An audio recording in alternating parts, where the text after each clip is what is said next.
Hello, everyone, and welcome back to the latest in the award-winning OnBase Podcast series. I'm your host, Paul Gibson, and with everyone in B2B fighting for improving metrics in 2025, etc., I'm really excited that today I'm talking with Daryn Smith, CEO at Hubble Digital, who were recently named HubSpot Partner of the Year.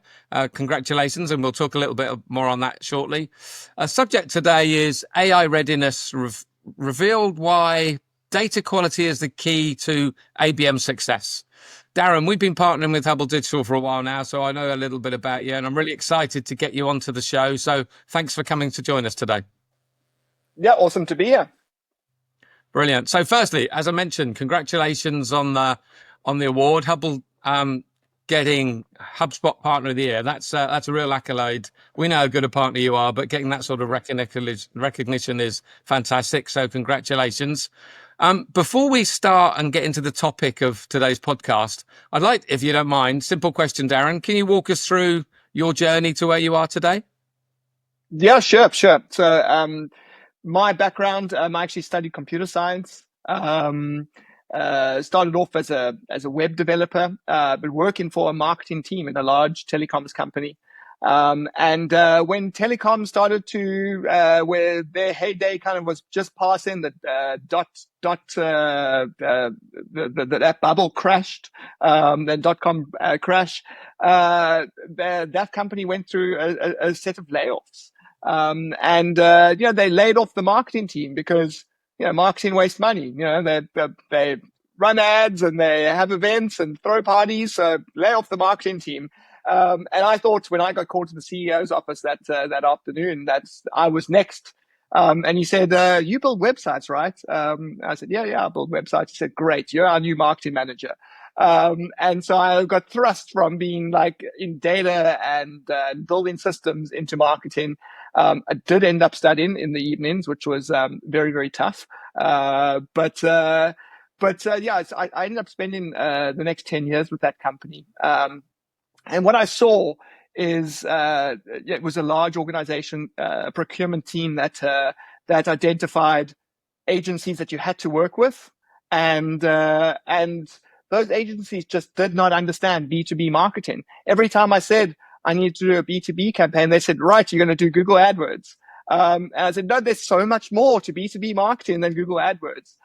So I left there in 2012, started out a company that ended up becoming Hubble in 2020 through a rebrand and merge. We've followed HubSpot along from when they were marketing piece of software and primarily doing marketing. And the reason why I ended up with HubSpot back then was because I wanted to do B2B marketing. I needed to be able to track long sales cycles, return on investment, that type of thing. And then HubSpot became a CRM, and it became more and more technical. And our skill set increased, and we started to go after multinational large enterprises. And I think that, talking about partner there, I think that's really been a key part of that is working with large organizations. HubSpot's often perceived as a small business software. And we're working with the pioneers right now, the guys that are really pushing the boundary and going, actually, we're going to challenge the status quo. We're not going to go with a Salesforce or Microsoft Dynamics. We're going to try running our enterprise on HubSpot. And we're the partner that's been helping companies do that. Awesome. Yeah, great journey. And it's interesting because we talk about this every day, going back to where you started. So many people cut resources rather than cut waste. And we have lots of conversations that actually, if you're a B2B, if you act like a B2B and stop doing all this spray and pray and targeting companies you can't sell to, you'll find actually you'll cut a lot of wastage and then you can retain those resources. So yeah, I hear your story day in, day out. And it's great to see where you've got from. And definitely HubSpot now is making a real impression in the enterprise space, which is where we play a lot as well. So hence the reason for our tight partnership as well. So that's brilliant. Yeah, thanks for that introduction. So let's get into the meat of the core topic if we can. I mean, AI is obviously a massive topic today. Everyone's talking about it. But was there anything in particular that inspired your team to focus on the AI readiness of companies? And I think you've got some upcoming research about it.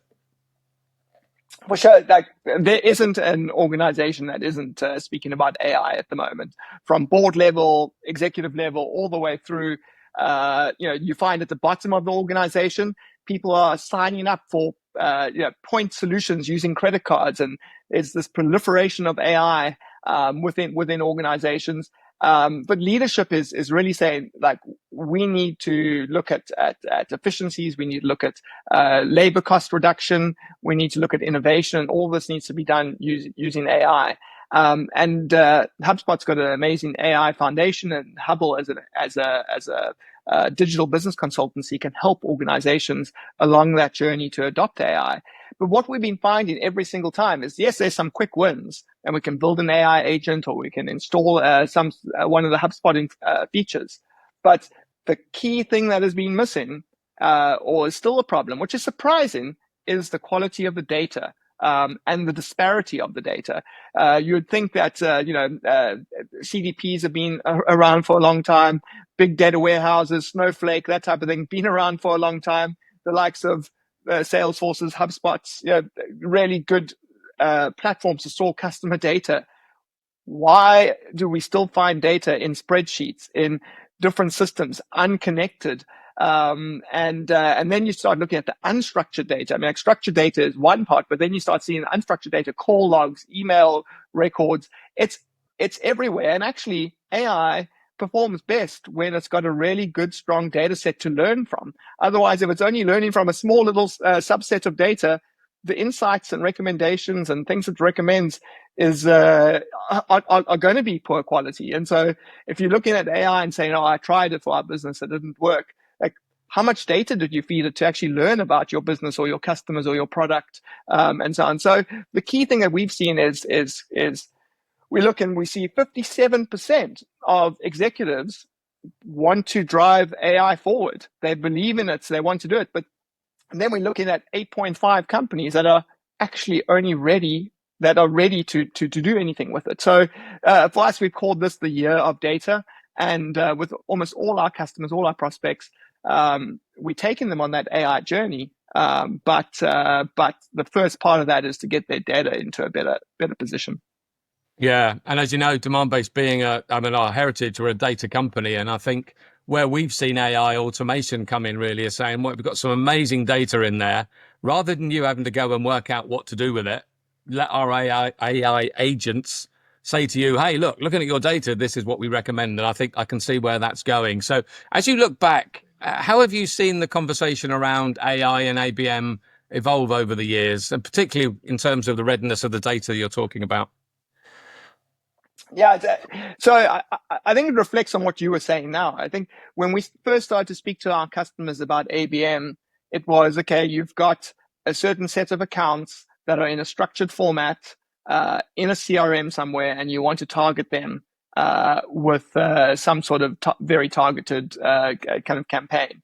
And the issues that come with that is rubbish in, rubbish out. What if the data isn't 100% correct? What if the sales team or whoever's identifying your kind of core target list accounts that you want to go after are recording that somewhere else? And then I think one of the big areas that we've had difficulty with is then you may start an ABM campaign, but very often they are successful. So what if one of those accounts suddenly converts to the next stage and so on?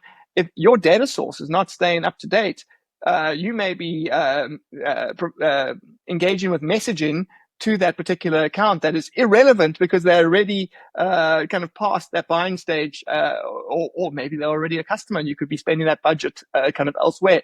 So that was like kind of the how we've looked at ABM for a really long time is this like kind of basing it off this like really structured data that is manual. And where the AI is taking things is one, we know sales reps aren't necessarily going to keep the database up to date constantly. So why not use AI agents to sort through their emails, sort through their Zoom calls, their Teams kind of chats, all that type of thing. Take all that unstructured data and actually get the CRM and the demand base and other systems automatically kind of updated. Then we're looking at kind of, I think, the lookalike side of ABM.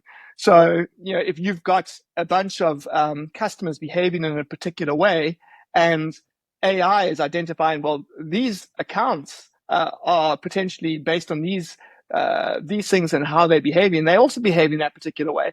So it can actually kind of automate a bunch of the things that used to be completely manual and reliant on humans and people updating, and actually using that intelligence to move things along and engaging with unstructured data. So I think ABM has I think is the potential of it is only increasing, because before its potential was almost being hindered by the humans, and now the potential is only increasing because the machines are taking over that part of it.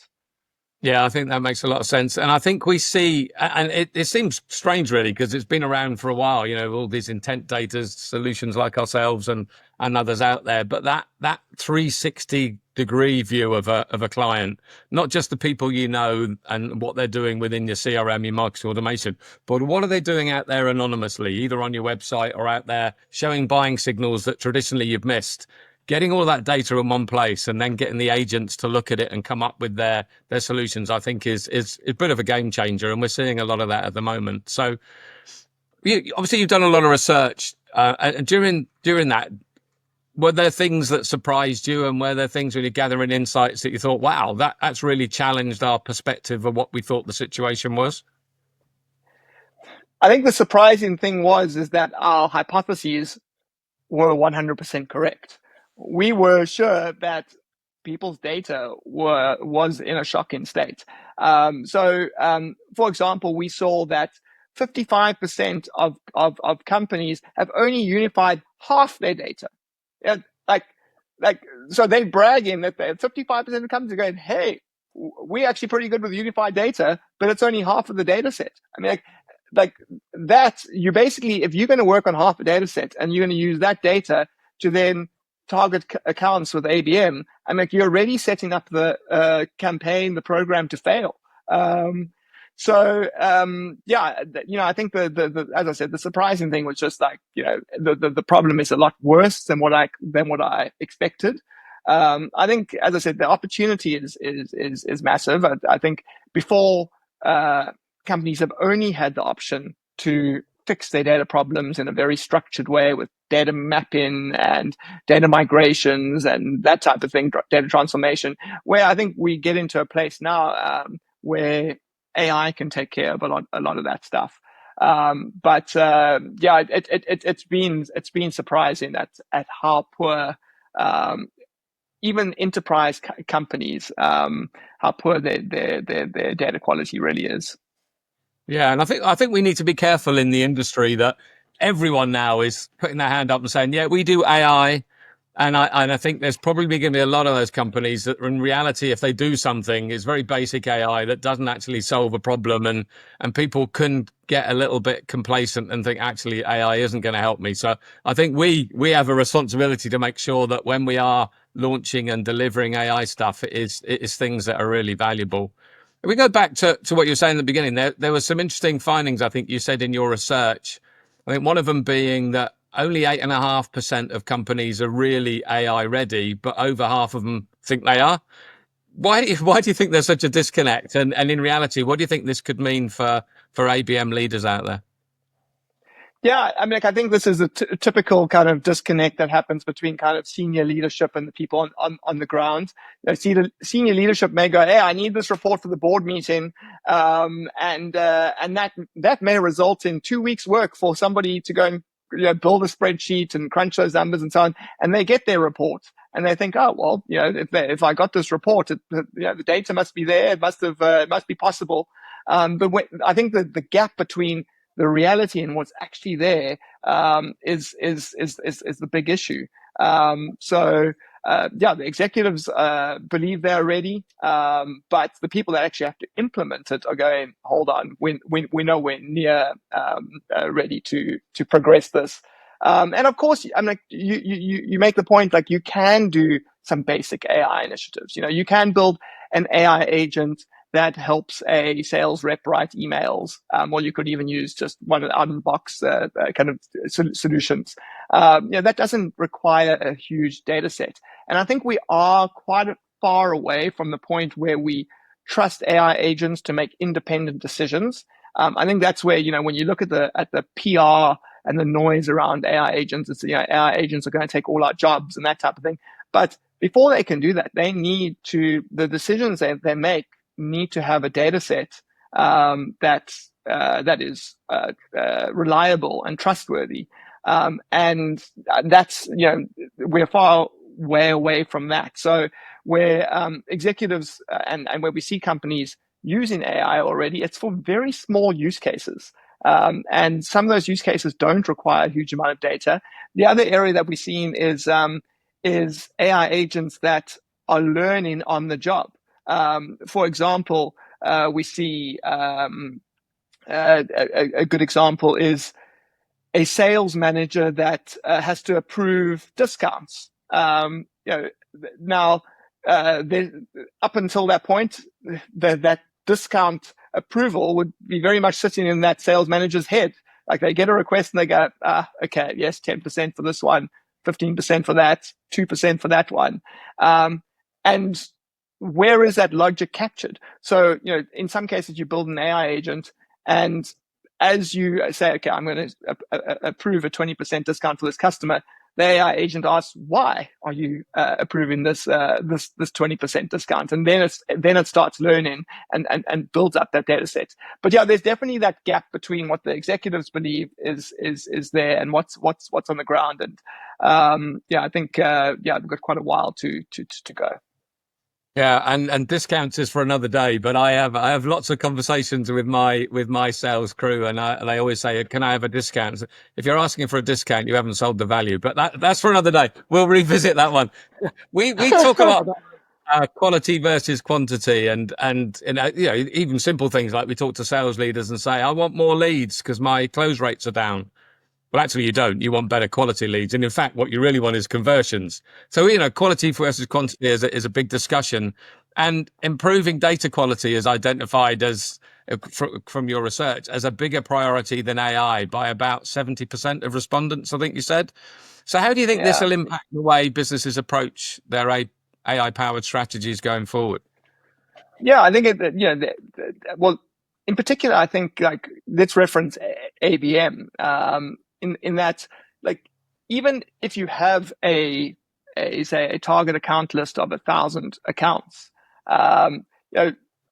there's going to be some there that have high intent, low intent. And I think what I'm seeing, or what I think is going to happen, is increasingly the ABM platforms like Demandbase and the CRM platforms like HubSpot are going to get closer and closer and closer together, because each sales rep has a set of accounts that they can manage.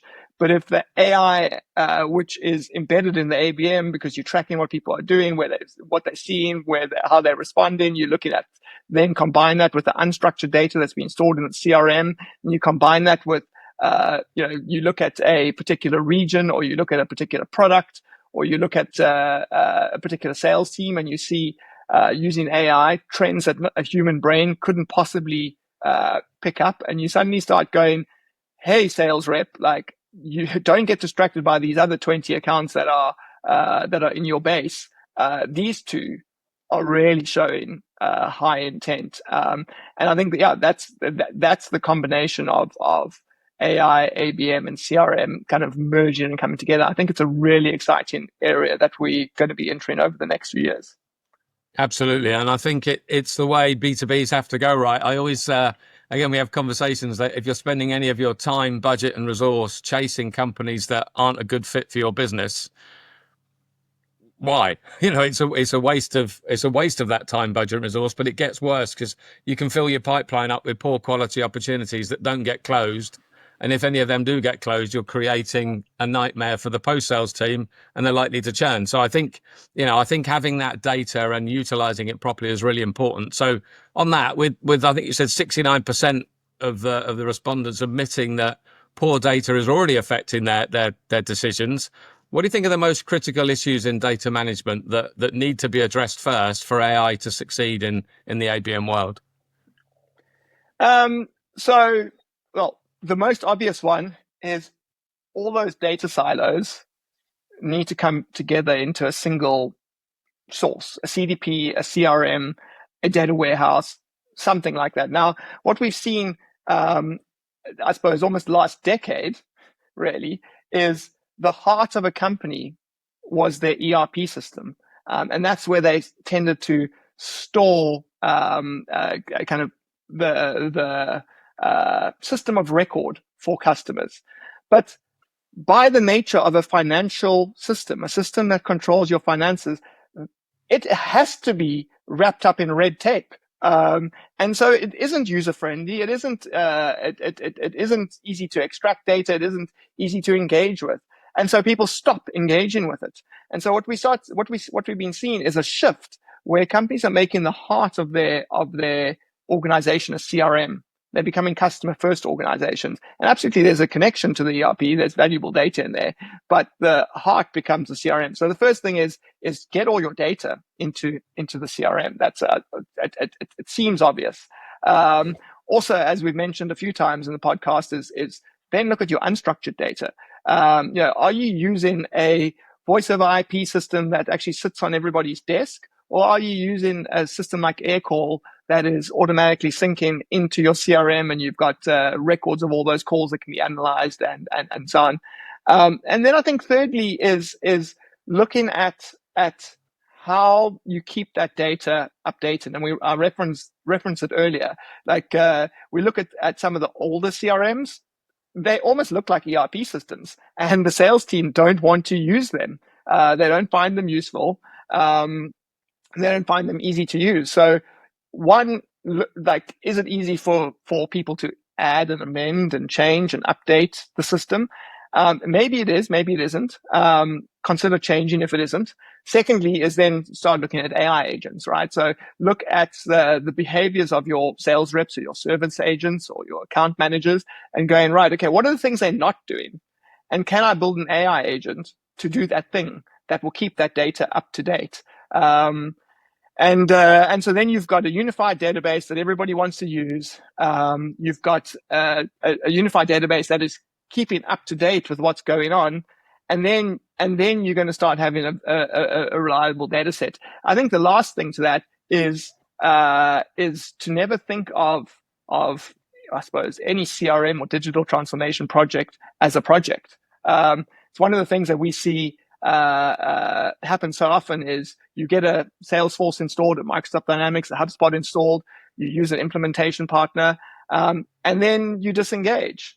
And then your business starts offering new products and start opening new markets and changing structures of sales teams or commission policies. And then you go, the system doesn't work anymore. And you start working in spreadsheets and so on.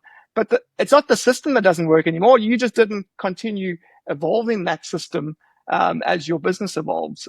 So I think it's a major problem across ERP, CRM, marketing automation systems, ABM systems. If you're not evolving that system, it's going to become outdated. Yeah, I think that's important. And we see a lot of companies we work with, a business never stands still, to your point, and they have to evolve. And I think that's one of the reasons I've stuck with demand-based for so long, that ability as a business evolves for our technology to evolve with them and make the changes. And I think you've hit the nail on the head, really. All of these approaches, they're not a short-term project. They are should be a fundamental part of the business. So for those listeners on the call there who may be thinking that their company's struggling with data quality, where do you think they should start? I mean, as they look to build out a foundation that supports effective AI and ABM, have you got any tips? Yeah, good question. Where should they start? I think the first place to start is to do an audit, right? Like, where is your data sitting? And is there a place where it is mostly sitting at the moment? And that's the place that you're going to decide is the kind of system of record, or do you need to find a new solution for a system of record, because maybe you've got a marketing automation system or something that's already got the majority of the data in it, and then that's a in terms of quick wins, that's a smaller project to get the rest of the data into that. But I think it starts with the audit. And when it comes to AI, as I was saying earlier, what we've been seeing is, because everybody wants to use AI, and because these SaaS products have made it so easy to sign up for $9.99 a month to their SaaS product, and some employees go, well, you know what, it's $9.99, it's going to make my life easier. I'm going to sign this up with my personal credit card, and I'm going to start to use AI. Like, that needs to be included in any data audit, because especially with GDPR and all the different data privacy laws, and countries becoming more and more strict about where data is stored, you could find that you've got a whole bunch of sensitive data being stored in a country that has suspicious kind of data access laws and so on. So I think, for me, like, if you sitting here going, wow, I need to get onto this program, I need to get to AI, but actually he's right, data is our problem. Do that audit, see where you stand. Obviously, like from a punt perspective, Hubble will obviously help you with that. But you can absolutely start with the data audit yourself. Yeah, I think that's really important. And you hit a really a key subject. Again, probably won't have time to cover it off today, but AI can equally be as dangerous as it can good. I've heard so many stories of AI saying to an SDR or a salesperson, go after that account. No why go after it. And they spend half their time going on wild goose chases, chasing accounts that aren't a good fit, aren't in market, etc. And actually, it undermines the sales team's confidence in AI and intent signals and things like that. So doing it is really important, but it's worth taking the time to make sure you're getting it right. So when we look at these approaches, and even back to the audit, it obviously needs buy-in from the top. So what role do you see leadership teams playing in bridging the gap between their perception of being AI ready and actually the reality of it? Okay, I think to your point there, AI is going to produce a lot of unflattering results, and it's going to make people question its value. If you use that example that you gave there, I look at some of the intent data. It says, this company is really keen to buy from you, but it turns out to be an ISP. It's just their IP address pinging the whole time, and it looks like they may be interested, but they're absolutely not. It's a bunch of other people. But there's going back to your question, I think there's going to be kind of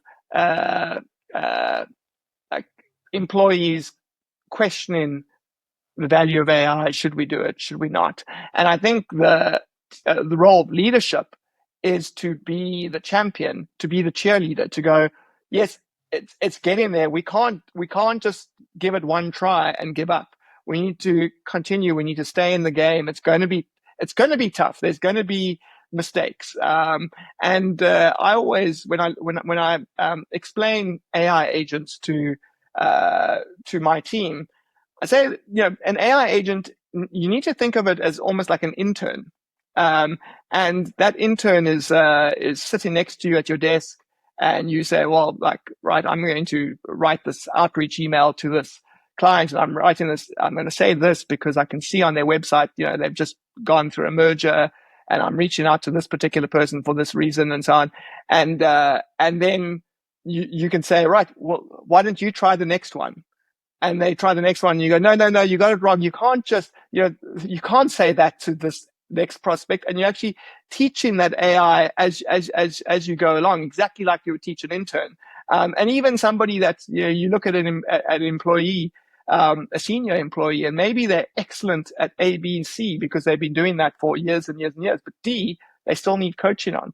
So, AI agents and AI agents they've got a long way to come. And I think it's the role of leadership to kind of help organizations stay in it for the long term and not just give up and continue. Because I think if you continue as you are, I think you're going to become irrelevant. I think there's going to be other companies that come in, and they're going to evolve their businesses. They're going to dominate markets. And we've seen that in the SaaS world. Like, you look at old on-prem software. Some of those companies don't exist anymore. There's so many examples of companies that have come in and disrupted. And I think AI is going to be the next thing that disrupts organizations. And then you look at something like ABM and you think, well, there's a whole industry of agencies that do B2B marketing. And for them, B2B marketing is, let's take an ad out in an in-flight magazine because business people fly. And they're going to see this ad, and then they're going to come and buy our firewall software. Like what are the chances that a guy that needs firewall software goes and flies on a business trip and decides to buy a firewall because he saw your ad? Like, those are the people that are going to become irrelevant because of the likes of ABM and AI. Yeah. Yeah, absolutely. And there's always new players that come into the market, and they've always got this shiny new thing, and they tell a great story, and then you start using it and think, actually, that's not what I expected it to be. And I think that's the nature of business. Yeah, and they come and go. So I think we'll see a lot of that over the next couple of years for sure. So based on your knowledge then, and also the research that you've been doing, have you got any examples or practical steps any ABM listeners that might be listening can take to use AI more effectively, but also at the same time while they're tackling their data inconsistencies?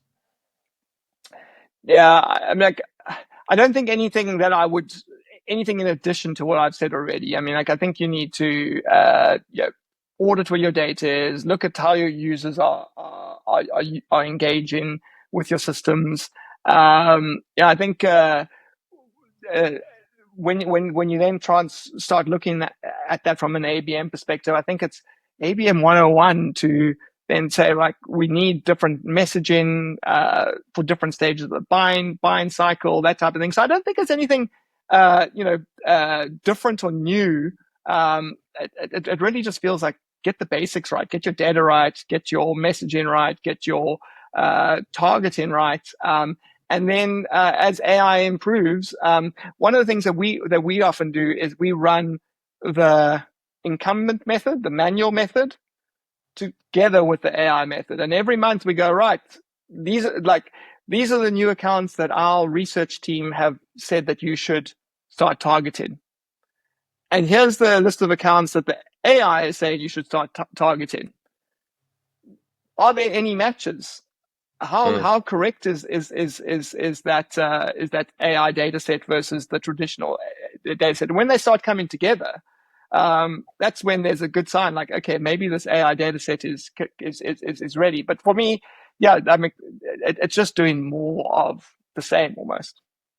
Yeah, makes a lot of sense. And I think one of the tips we always give is, if you are going to utilize AI to direct your business to do certain things, make sure it's giving you the why behind it as well. So going back to what I said earlier, you don't undermine the confidence of the sales team, but also if you're going to go after a business, you need to know if they're in market, why are they in market? What messaging are they giving? Are they engaging with your brand at any way? That could be coming to your website. It might be talking to sales, responding to emails, etc. Because if you don't know that, your strategy is really, I'm crossing my fingers and hoping I'm going after the right people. But then you also need to know, where are they on the buyer journey? Is this an awareness play? Is it an engagement play? So I think we all agree AI is the future and we have to utilize it. But we've got to make sure we see behind the scenes, why is AI directing this? So that you have, as a business, have confidence that what you're going after is the right thing. So AI, we're talking about it a lot. It's a massive topic. How are you yourself using AI in your day-to-day? And have you got a use case for, something that you use it for? Yeah, I think there's two use cases that we use it extensively for internally at the moment. One is RFP completion. So we built our own AI agent because every RFP pretty much asks the same questions, but in a different way. So the traditional way of filling out an RFP is to have a library of content that you then read the question and it says, what are your data security policies, like the normal stuff, and then you copy the answer and you put it in there. But it's never actually, like, the nice thing with AI is it can adjust the answer and it can understand the question contextually. So that's that is saving us a huge amount of time. So, when you combine that with a ABM approach, because you can target really specific accounts instead of, as you said earlier, spray and pray. And then once those accounts issue RFPs, to then be able to respond really, really well. Another example, and this is also within our sales team, is because I've been here since the beginning, 2012, I know most of the implementations of HubSpot that we've done, most of the go-to-market programs we've developed, most of the kind of really incredible marketing campaigns and ABM campaigns that we've executed upon, and whether that be industry, region, number of employees, that type of thing. And the number one thing that I get asked on Slack is, hey, I've got a customer in this industry and they're looking to do this. Do we have an example? And yes, we have a case study library, but that case study library is also, like, when it comes to structured data, it has to be a direct match, right? So if you go and say, well, I need an example where we've integrated with Xero before as an accounting system, and that company had 1 million SKUs of product. Now, maybe we haven't done an integration with Xero before, but we've done them with NetSuite or with QuickBooks. And maybe the quantity of products was actually 1.5 million. So it's actually better. But if you look at a normal case study library, it's just going to tell you no match. So what we've been doing is developing an AI agent, one of those AI agents that learn as you go along. So when the salesperson says, hey, Daryn, do we have an example of a customer who've done this before? I can say, no, actually, we don't have an exact customer, but I can think of this company, and we did something really similar in this way. And that way, I'm teaching this AI agent, and my hope is that one day that AI agent is going to be able to answer any of the sales team's kind of use case and case study questions. And I think that's another really nice use case from an AI perspective, because what we see is some of the best talent in organizations either leave because they're going on to other opportunities, or maybe they even retire, and and with that they walk out the door with so much knowledge. And I think AI is a way to retain that knowledge going forward, that goes way beyond a wiki or something like that. Yeah, that's an awesome use case for AI agents, actually. We have exactly the same, and I'm sure everyone does. We know we've got something in there relevant, but can we remember it? Can we find it? So that's a good one. I think you're onto something there with that one. So it'd be interesting to find out. So a couple more generic questions, I suppose. Are there any particular tools, technologies that you use day to day that you'd recommend our listeners to explore? Well, obviously, I've got to mention HubSpot. That's our primary technology. But I think, when we're looking at AI, I think there's a lot of call recording software at the moment. Zoom has an option. Google Gemini has an option. They've all got. But the one that we are seeing the best results with is Fathom. And we connect in Fathom into HubSpot for our customers. That data, that unstructured data, becomes part of the data set. And the nice thing with Fathom is it actually partly structures that data as part of the call recording process. I think, I mentioned it before, but I think, like, when it comes to ABM, I think one of the things that are going to actually change how we look at ABM and its value is adding unstructured data into that data set, and that goes beyond just words and written text. I think in phase 2 of unstructured data, we're going to start seeing things like facial expressions, right? Like, is that person that you presenting to drifting off and doing something else while you're talking to them, that type of thing? What does that mean? Does that actually mean that they've already made the decision they're going to use your product? They're zoning out because you just being a chatty Cathy, or are they not interested? I think when you start layering in that unstructured data, I think that's where we get something really, really interesting. So yeah, that's why I'd say Fathom for me is an incredible tool that obviously you could use any call recording tool, but we've looked at all of them, and it's really the one that's giving the best results at the moment. Yeah, and that sort of capability is invaluable. And I might get our team to look at Fathom actually, because there's always little bits that you can improve on. So that's really good. See, so Daryn, you sound like someone who consumes lots of content. Is there a particular book, blog, newsletter, podcast, etc. you'd recommend to our listeners? Yeah, absolutely. So, I mean, everybody, I'm sure that's listening to this, you must have, and you must know as well. Scott Brinker is a well-known person in this industry. He maintains the Martech infographic, which when I started, in this space, almost 13 years ago now, there was 350 pieces of Martech on that infographic. And if you look at it today, I think it's over 18,000 pieces of Martech. And one of the things that I actually did back then when I was evaluating, which Martech should I start using and build this company around, I'm glad I did it back then, because I looked at the 350 pieces of software, and if I had to try and look at 18,000 today, well, hopefully I could use AI to do that. But it would be a massive kind of task. Now, when it comes to Scott, many people don't actually know that he's written a book over and above the Martech infographic. His book is called Hacking Marketing, maybe because I come from a computer science background, it absolutely speaks to me. I think it's an incredible read. It's basically, the concept of it is treating marketing like a software backlog, and building sprints and learning from what you're doing. So instead of setting a 12-month or 24-month marketing strategy and then it's set in stone and you just execute upon that, is build in sprints, learn what you're doing, look at the analytics, build a backlog, constantly prioritize that backlog, and then move things up and down. And I think, whether that is you maintaining a CRM like HubSpot and saying, okay, well, yes, we've just opened an office in France, so we need to build out some features in the CRM to support that new sales team, or whether that be, hey, we've seen from our ABM campaign that people that are in the consideration stage, they are responding better to case study A than case study B. So let's build a second version, maybe case study C, and start testing that. Now, as marketers, you can look at so much data and you can have so many ideas.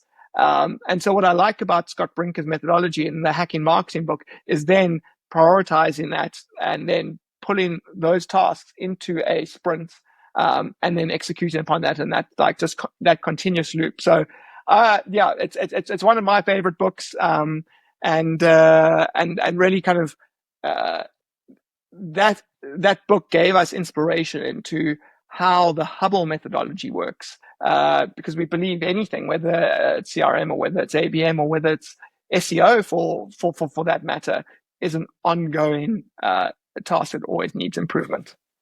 Yeah, excellent. Obviously, I'm aware of Scott, but not the book, so I will be checking that out now. It sounds a really good read. So, I mean, Daryn, you've been an awesome guest. I'm sure there's an argument for another follow-up session because we probably only scratched the surface right now. But a cheeky ask, this one, I know, but could you share the names of maybe 2 or 3 inspirational people in the B2B space that you think we should have as future guests? Yeah, I think that I will, but I think that these are probably names you've heard before, and once again, they are HubSpot connected names. So I think the co-founder of HubSpot, Damesh, absolutely incredible inspiration, especially what he's doing around AI. You've seen he last year he sold his domain to ChatGPT. Which got a lot of attention. I think he's really driving things there. He's got a what he calls the LinkedIn of agents, called agent.ai. So you can go and hire a agent on his platform. So I think he's a really good, interesting potential guest. Then you look at Dave Gebhardt, X5. I'm sure you've spoken about him before, but like really somebody like kind of pioneering in terms of the marketing space, questioning what people are doing. And I think he's built a really nice community that's actually that kind of really interactive. Our CMO, Matt, belongs to the X5 community, and it's incredible that, like, you know, he will say he'll post a campaign idea, a concept, and within 24 hours, there's like 5 or 6 other CMOs that have said, you know, that's great, or look, you haven't thought of this, or this might be an unintended consequence. So yeah, if I were to say like 2 people, I'd absolutely recommend those 2. Awesome. We will be working on it after this to try and get them on the show. And I'm sure, you know, the listeners you've had probably have lots of other questions and conversations they want to have with yourself. So how would you recommend people best get in touch with you after the podcast? Yeah, the best is my LinkedIn profile. I'm very active on that. Do look at all the messages, even the ones where they try and sell corporate gifts to me all the time. But my profile is linkedin.com/Daryn Smith, and that's Daryn with a Y. Yeah, that's the best spot to get me on. Awesome. Thanks, Daryn. What a great session. Thanks so much for your time. I hope you enjoyed it as much as I have. And for all those listeners, hopefully you'll enjoy this episode. And don't forget, there's over 500 other episodes in the series, so make sure you get a chance to check them out. Thanks, everyone, for listening. Thanks again, Daryn, for your time. And until the next time, cheerio.